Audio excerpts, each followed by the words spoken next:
मिस्र के राष्ट्रपति भारत में गणतंत्र दिवस के उपलक्ष्य में होने वाली रिपब्लिक डे परेड में मुख्य अतिथि के रूप में शामिल होने के लिए भारत पहुंच गए हैं। इसी बीच मुलाकातों का दौर शुरू हो चुका है। पीएम मोदी और एलसीसी के बीच द्विपक्षीय कारोबार के साथ ही रक्षा क्षेत्र में सहयोग मजबूत करने पर भी बात हुई है। बता दें कि एलसीसी 24 जनवरी को शाम 6 बजे अपने सरकारी विमान से नई दिल्ली पहुंचे थे। एलसीसी का 25 जनवरी की सुबह राष्ट्रपति भवन में राजकीय समारोह से स्वागत किया गया। उनकी विदेश मंत्री एस जयशंकर और पीएम मोदी से अलग से बातचीत भी हुई। यहाँ आपको बता दें कि खाड़ी देशों के बीच अपनी पकड़ रखने वाले देश मिस्र इस समय कुछ पाकिस्तान की तरह ही गंभीर आर्थिक संकट झेल रहा है। पिछले साल मार्च में मिस्र की करेंसी पाउंड ने अपना आधा मूल्य खो दिया था, लेकिन भारत अपने पड़ोसी देश को छोड़ मिस्र का हाथ थाम रहा है। बीते कुछ वर्षों की बात करें तो भारत और मिस्र के बीच व्यापारिक रिश्ते मजबूत हुए हैं। मौजूदा समय में मिस्र की आर्थिक स्थिति बदहाल है।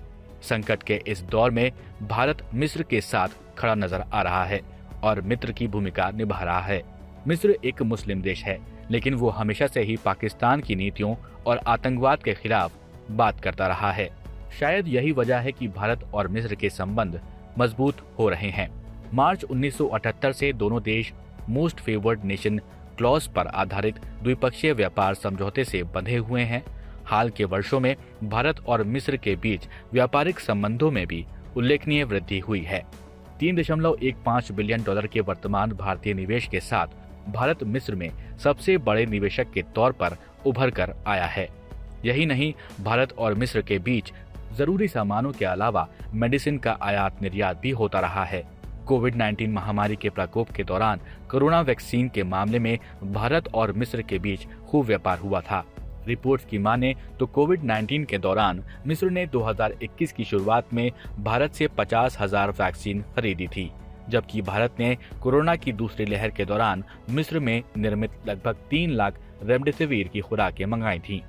भले ही भारत और मिस्र के बीच संबंध गहरे हैं, लेकिन मौजूदा समय में पाकिस्तान की तरह इस मुस्लिम देश की वित्तीय हालत खराब जरूर है। महंगाई दर मिस्र में भी लगभग पाकिस्तान की तरह ही है। पाकिस्तान में महंगाई दर 24.5% पर पहुंच गई है, तो मिस्र में भी जनता 24% महंगाई दर के चलते बेहाल है। अब संबंधों के इस नए दौर में भारत मिस्र के लिए संजीवनी साबित हो सकता है और दोनों देशों के बीच रिश्ते नई ऊंचाइयों तक पहुंच सकते हैं।